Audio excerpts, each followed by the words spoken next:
Selamat pagi anak-anak.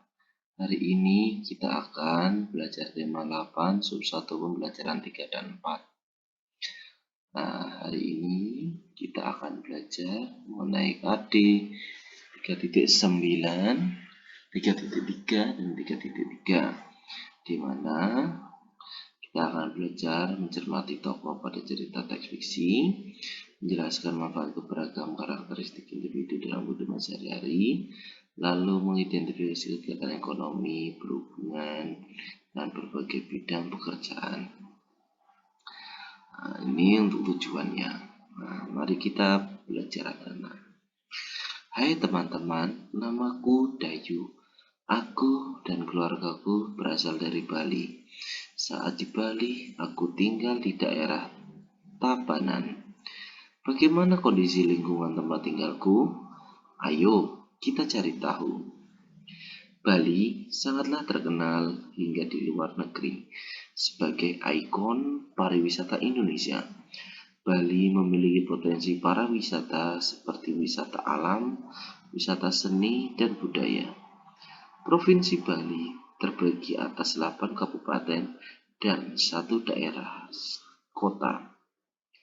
Tabanan merupakan salah satu kabupaten di Provinsi Bali. Wilayah Kabupaten Tabanan didominasi oleh pegunungan dan pantai. Selain itu, Tabanan terkenal sebagai penghasil beras dan sayuran. Mayoritas penduduknya bermata pencaharian sebagai petani, namun penduduk yang tinggal di pantai bermata pencaharian sebagai nelayan. Keadaan alam suatu tempat mempengaruhi mata pencaharian penduduknya. Ayo, kita cari tahu lebih lanjut. Lingkungan mempengaruhi mata pencaharian. Mata pencaharian penduduk di suatu daerah berbeda dengan daerah lain ya anak-anak ya. Mata pencaharian penduduk di daerah pesisir pantai berbeda dengan penduduk di daerah dataran rendah maupun dataran tinggi. Simak penjelasan berikut. Nah, penduduk di daerah pantai bermata pencaharian nelayan anak-anak. Petani tambak, pedagang, petani garam, dan perajin. Nah, jika kalian belum pernah melihat apa di daerah pantai kok ada perajin, biasanya di pantai-pantai memanfaatkan, ya kan, para perajin di pantai itu memanfaatkan kerang-kerang yang ada di pinggir pantai anak-anak. Kerang-kerang itu dibuat menjadi tirai agar memperindah kesan rumah di pinggir pantai seperti itu anak-anak. Pak Agung pernah lihat ada yang jual di dekat Beteng Malebro sana itu. Penduduk di daerah dataran rendah bermata pencaharian sebagai buruh ya, petani, pedagang, dan peternak. Nah, di daerah rendah itu biasanya sebagai buruh anak-anak, petani, pedagang, dan peternak. Nah, kalau di daerah rendah itu biasanya itu pedagang, jelas ya. Buruh itu seperti pabrik dan buruh yang lainnya anak-anak. Lalu untuk daerah dataran tinggi bermata pencaharian sebagai petani, peternak, pedagang, dan pekerja perkebunan, misalnya teh, kopi, dan cengkeh. Nah, selain itu, penduduk yang tinggal di daerah juga memiliki mata pencaharian yang berbeda dengan penduduk di kota. Penduduk di desa lebih banyak bermata pencaharian petani, peternak, perajin, pedagang, buruh, tani, dan perkebunan. Sedangkan penduduk di kota bermata pencaharian sebagai pekerja jasa, pegawai bank, konsultan, pengacara, sopir, karyawan, pedagang, dan masih banyak lain. Nah, coba jawab pertanyaan berikut anak-anak. Mengapa mata pencaharian penduduk berbeda sesuai dengan lingkungan tempat hidupnya? Ya, karena mata pencaharian atau yang dimanfaatkan oleh manusia di suatu tempat atau sumber daya alamnya itu berbeda-beda ya anak-anak. Ya, itu yang membuat pengaruh mata pencaharian di suatu lingkungan tempat hidupnya itu berbeda-beda. Lalu mengapa penduduk di desa dan di kota memiliki mata pencaharian yang berbeda? Tentu saja, kalau di desa lebih banyak ya, karena di desa itu lebih banyak lahan-lahan kosong di mana manusia-manusianya bekerja lalu menggarap kebun atau lahan-lahan kosong untuk ditanami sesuatu. Lalu di kota, jika di kota itu mata pencahariannya itu seperti yang disebutkan tadi, seperti jasa, di mana banyak yang menjadi konsultan, pegawai bank, karyawan, ya, banyak lainnya. Lalu nomor 3, apa perbedaan petani di dataran rendah dan dataran tinggi? Nah, kalau di dataran rendah, petaninya lebih berkebun, ya anak-anak ya. Kalau dataran tinggi juga berkebun, tapi hasilnya itu berbeda. Jika di dataran tinggi, seperti yang kita baca tadi, itu seperti teh, kopi, dan cengkeh. Kalau di dataran rendah sebagai petani di mana petani itu petani biasa, tidak ya seperti petani yang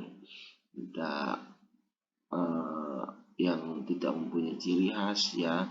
Yang menentu petani itu seperti petani ya di sawah ya kan, menanam padi dan lain sebagainya, menanam jagung.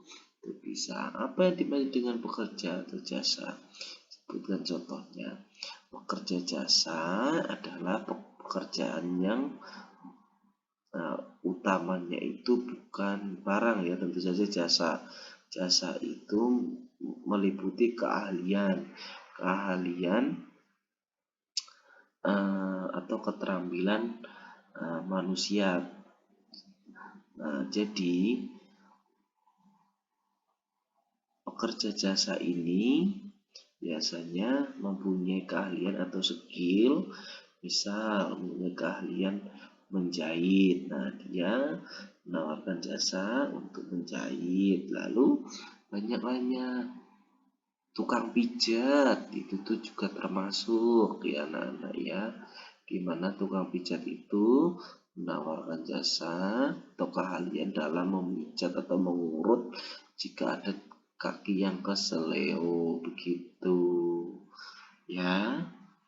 Lalu mari kita baca asal mula Bukit Catu. Nah, di sini anak-anak kemarin anak-anak sudah belajar dengan Bu Novi ya mengenai ini cerita fiksi. Sekarang anak-anak pahami apa saja yang ada dalam bacaan tersebut. Di pedalaman Pulau Bali terdapat sebuah desa yang subur. Di sana tinggal sepasang suami istri. Mereka bekerja sebagai petani. Menjelang musim panen, si suami berkata kepada istrinya, "Jika nanti hasil panen kita melimpah, buatlah tumpeng nasi yang besar. Kemudian undanglah tetangga untuk makan bersama." Istrinya pun setuju. Kedua suami istri itu pun berharap panen mereka berlimpah. Tak lama kemudian harapan mereka terkabul. Si istri menyiapkan tumpeng nasi dan mengundang seluruh penduduk desa untuk makan bersama. Menjelang musim panen berikutnya, si suami berkata lagi kepada istrinya, "Semoga panen kita lebih banyak lagi.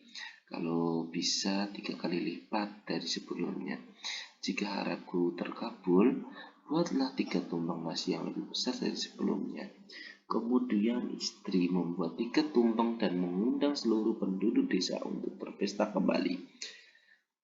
Beberapa hari kemudian, si suami pergi ke sawah. Dalam perjalanannya ia melihat seonggok tanah yang berbentuk seperti catu.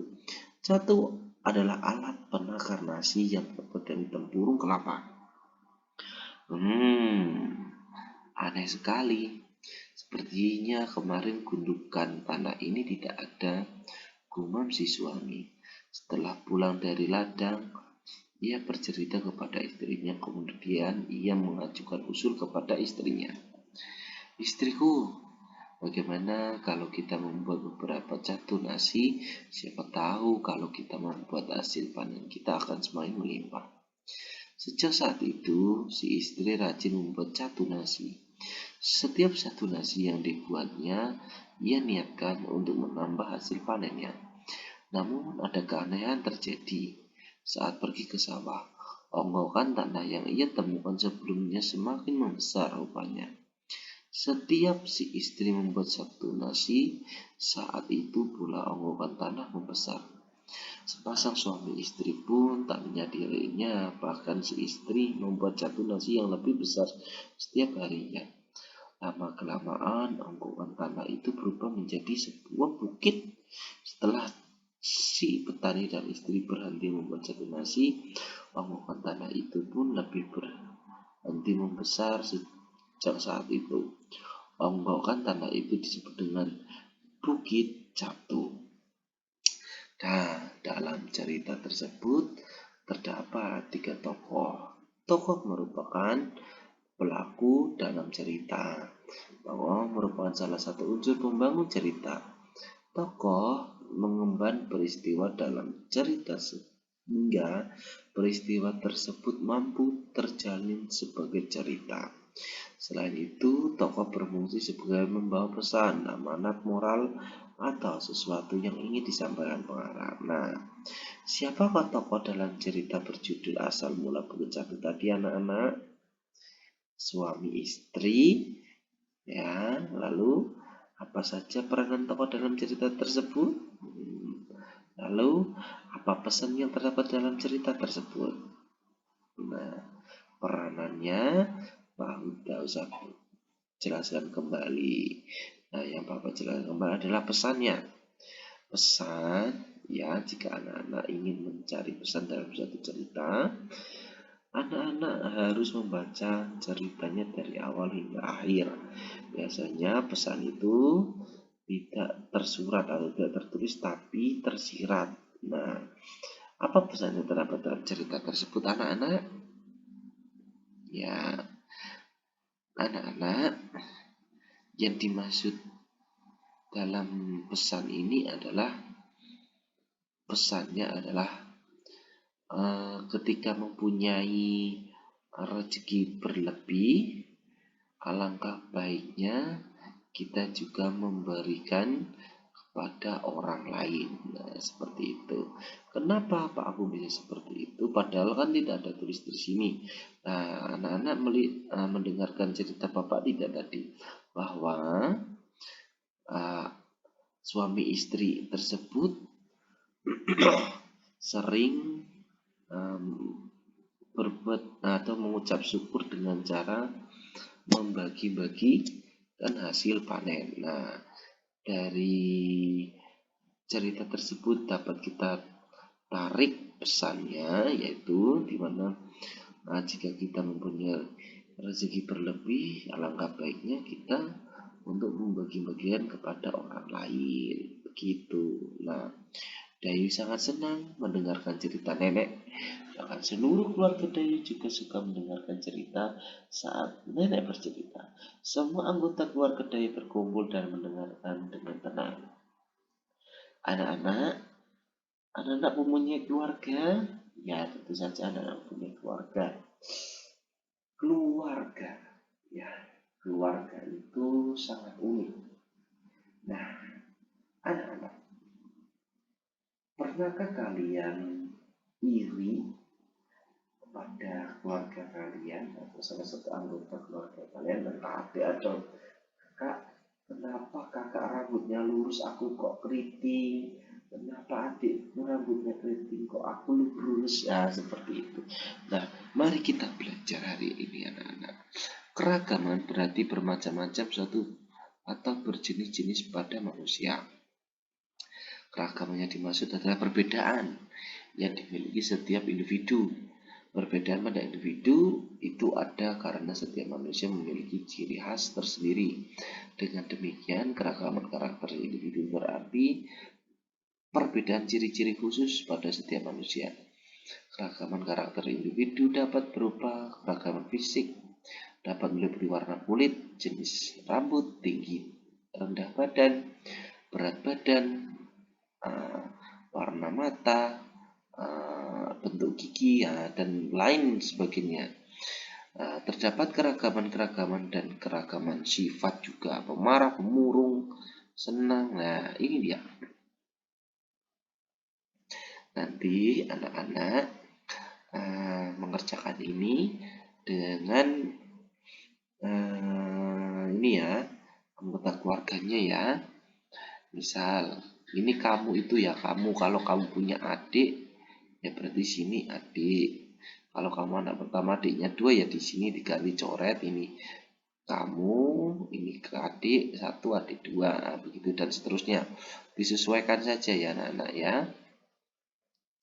Misal anggota keluarga, ayah warna kulit. Kalau Pak Agung itu hitam legam, wajah hitam. Jenis rambut keriting, tinggi badan 160, berat badan 91. Wah, ya kan?